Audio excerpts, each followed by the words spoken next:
Lisa, and I don't know if I'm assuming it, but just some of the images that are showing, it looks like you were involved in the performing arts. Is that you in those pictures?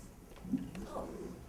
So I'm wondering if you can talk about whether there's a relationship between your involvement in the arts and your scope, and your sense of activism or your sense of identity as an Asian American.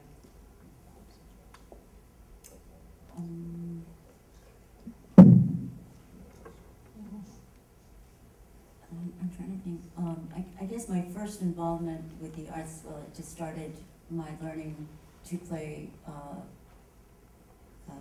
guitar. Well, I took 2 years of piano when I was like 9 years old, and I begged my mom, please, I don't want to take piano lessons anymore, and she caved. But that was my beginning of music. Mom was actually she's actually a dancer and singer, wonderful, a career that she probably could have had, but because of the war and the time, she didn't develop it. But her love of music and appreciation of music passed on to me, and so I took some lessons. And when I was a teenager, I started picking up guitar. Again, it had to do with, that time was folk music and people music. Everybody played guitar. Everybody had a guitar, and everybody played whenever we got together. It was just a natural thing. Somebody had a guitar or more, and then we'd sing together, and just it was just the times. But that's how I got into music, and because Mom actually in the U.S., I guess it was USO, when during she sang for the USO, and then my sister was an actress, and so the arts were definitely in our family.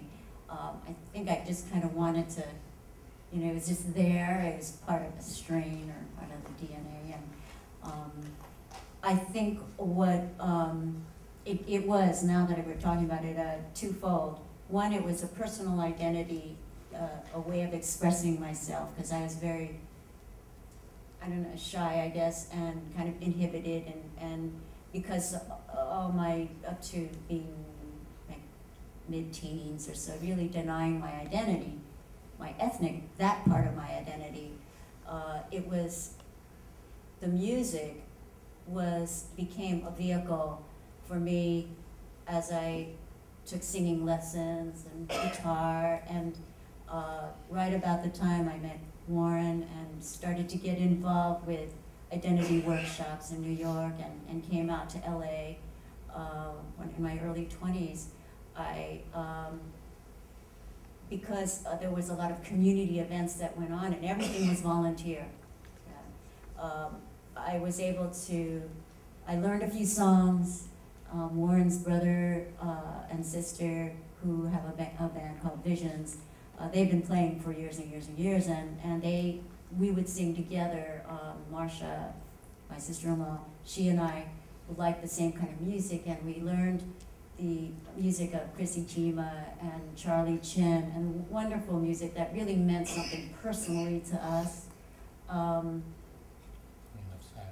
Grain of Sand, Nobuko, excuse me, and it was just like part of history. It was an unfolding, we were part of it. So yes, the arts definitely impacted me and helped my development as a person, and in my identity ethnically and politically, socially. Yeah. The cultural aspect of the movement was always an underpinning, was very critical. One of the first, and Lisa didn't mention it, she was with the committee that did a thing called Yellow Pearl. And she was a part of the debate whether to make it a book or put it in that stupid box the way they did. It's a phenomenal piece of work. If people haven't seen it, it's extraordinary.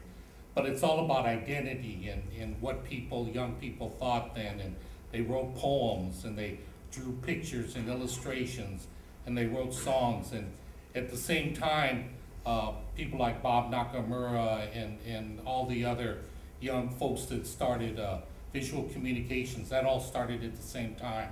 Hiroshima, the band, the jazz fusion band, Dan and Jun Okita and all of those folks, they started in the movement. They started playing rock and roll in the movement, and then they formed Hiroshima as a way of identity and defining ourselves, and people doing dances and Nobuko, and of course Nobuko spread out far beyond just Japanese American, but the first thing I remember a poem was called Hiroshima, and she did it with Chris, and then Chris Ijima's music, if you've never heard it, you're really missing something, and it's available. And Charlie Chin, and this was music about us, about our community, about history.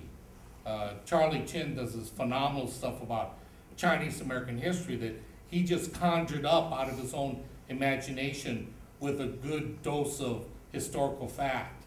And Chris Ijima and political songs, and so culture was always about East-West players. It started around the same time. They needed a theater to express themselves and have Asian plays, not just do, you know, the traditional plays. They wanted to express them. All of this came out of this movement that was pretty extraordinary in terms of, it started from not nothing. It started from a vacuum.